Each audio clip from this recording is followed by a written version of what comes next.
What's up, you guys? Thank you for stopping by Galadon Gaming Clash Royale. This deck is, well, crazy, unique, I don't know. Definitely something I haven't seen used before. Thought I would check it out and share it with you guys because Karen, that player there at the bottom of the screen, he's a member of Full Attack and he's put together a deck that I've never seen anybody use this deck before. So you've got a Golem, Lumberjack, Miner, 3 Musketeers deck. I don't even know. I don't know how he makes this work. I really don't. So I was excited to see this deck in play and to see exactly what was happening. So we're going to take a look at some ladder play here. And there is the Golem back of the playing field. And you can see he's facing the Royal Giant. I'm always a big fan of bringing either Barbarians or a Mini P.E.K.K.A. to the squad so that you can try to counter that Royal Giant. Works out pretty well. Fireball blasts the Barbarians back. The Ice Wizard helps out. And Karen does lose a lot of hit points off of his left tower there to start. But on the right-hand side, the full-size Golem has made it to the tower. And there is the Lumberjack as well. Now, obviously, an enraged Golem isn't going to do that much more damage. But, come on!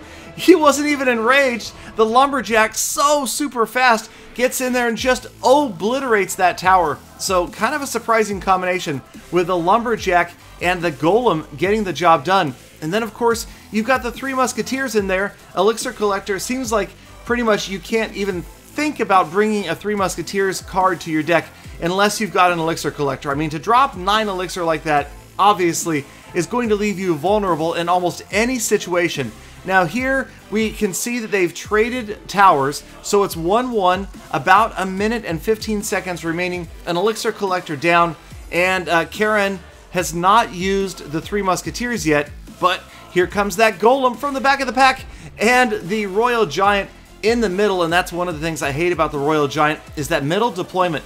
But check out the Lumberjack, trying to use the Lumberjack to counter the Royal Giant, in hopes that, yes, there it is, the Lumberjack finishes off the Royal Giant, survives, and runs all the way to the tower, drops the Rage spell. There are the 3 Musketeers, and yes, when you have Musketeers dropped in the center, they will be close enough to grab that Rage spell. Indeed, they do. The Golem, the Princess once again, and another tower down.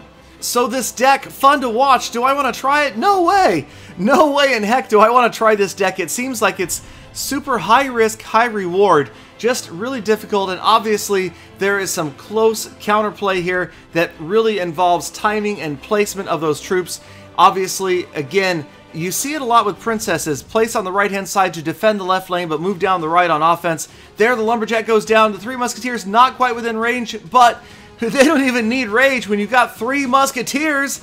And this one is over, a 3-crown win using, I don't even know. We've got to come up with a name for this deck because it is unusual. All right, let's move on to another level 10 versus level 10 confrontation, this time against Lucas, and this time you can see he is facing somebody who's brought the Sparky to the battle. So Karen, I guess I should have asked how to pronounce his or her name. Anyway, with the Elixir Collector down, facing the Sparky right away, very beginning of this battle, Lucas dropping the Sparky, so no surprises there. Down goes the Princess opposite lane, and we've got the Golem, 3 Musketeers, Lumberjack up. Here comes a Giant protecting the Sparky. What will it be? The Lumberjack. And what? Immediately, the Lumberjack just blasted by the Sparky. The Rage spell goes down, and there's a big mess of units there on the offensive. Barbarian, Sparky, Giant, all working on that tower. Doesn't look good early on. The Crying Eyes, as that tower is in a world of trouble. Sure enough, goes down to another Sparky blast. And man, that seems so fast. It took a minute, but it just felt like every moment was Lucas closing in on that tower. Sure enough, the tower goes down, and that is a big deficit to come back from, having not even really had a chance to touch the opponent's towers. Now we've got some princesses down. Again, Lucas on the offensive, Musketeer moving forward, and Karen hasn't had any opportunity to put together a solid push yet, but that's the thing about this kind of deck. With high elixir cards like the Golem and the 3 Musketeers, there is that potential for a big, massive comeback push late, especially during double elixir, especially if you've got an Elixir Collector down that your opponent hasn't countered. Here comes the Golem, here comes another Sparky down the left-hand lane, and Lucas, no doubt, feeling pretty good right now, in a commanding lead, definitely has the upper hand right here. And another Sparky Giant combination. This time they're going to have to work against the Three Musketeers, though. The Three Musketeers are just going to annihilate that Giant. In comes the Mini P.E.K.K.A from the right-hand side. Mini P.E.K.K.A quickly dealt with by 2 Musketeers and the Lumberjack. The Sparky is about to fall to the last bit of that Golem. There's the Rage spell, Enraged Musketeers. There is a Miner also enraged and very quickly countered by the Barbarians pretty effectively. And that does manage to save the tower for Lucas. So rather than tying it up right there in the last 40 seconds, it doesn't look good. Another set of 3 Musketeers. And at least at this point, you know that there's not a Fireball Zap coming that will take out those Musketeers or a Lightning spell. So they go to work on the Giant. There goes the Miner. There goes the Tower. The Tower goes down with less than 30 seconds remaining. The Lumberjack's Rage goes down. Barbarians protecting the 3 Musketeers and all of them soaking up the Rage. You know what is about to happen right here. Yes, that King's Tower so fast. Lightning speed. Just, I don't know about good game. Good grief. Man, that King's Tower went from just about full health to nothingness in just a couple of seconds thanks to 7 enraged units.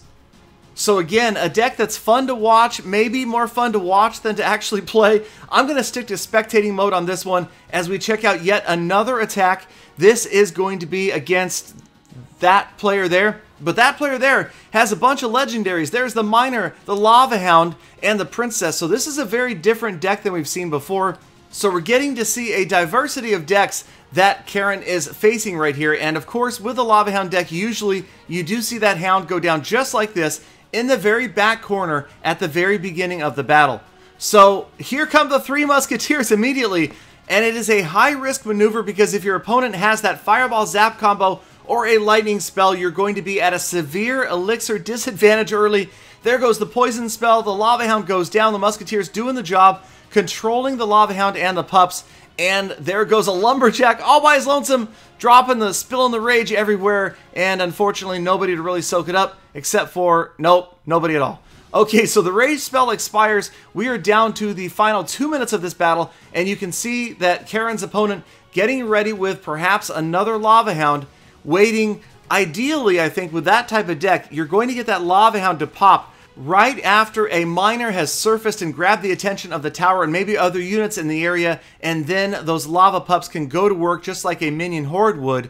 Again, we've got an Elixir Collector back there in the back left corner, and one more time, a Princess going down, and we've got Miner Guard combination on the left-hand side, and so now Karen is forced to counter this move on the left, but is going to split Musketeers. That works out well, and look, all 3 Musketeers now turn to face the Lava Hound, take it down. The Poison spell, not enough to stop him, and now the Musketeers don't survive to move out on offense, but they did the job on both sides, and we're still at a relatively close match, getting ready to go into the final minute of the battle.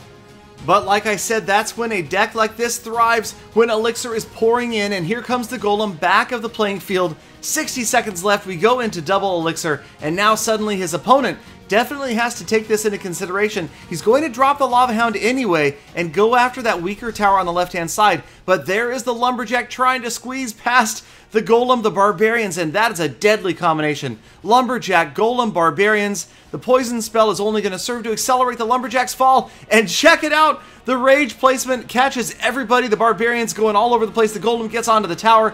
In the meantime, though, the Lava Hound has arrived at the left tower and started to breathe fire down onto that tower. The right tower goes down on offense, but on defense, Karen has to do something because there it is. The Miner pops up right as the Lava Hound is about to go down, and yes, an oops, you know you're in trouble right then. A little bit early, the Miner falls. Now the Lava Pups are going to get worked on. Time is running out, and somehow the timing just didn't work out perfectly right there. And the tower stands. A laugh from Karen. A good game as the Zap spell wasn't enough to do it in a very close 1-0 win using a crazy 3 Musketeer Golem Lumberjack deck. All right, you guys, if you've got something similar you want to show me, please do let me know here in the comments or on Twitter. Follow me at GaladonCOC. Like, comment, subscribe, please. Love you guys. Hashtag GalaFam. See you tomorrow for more full attacks.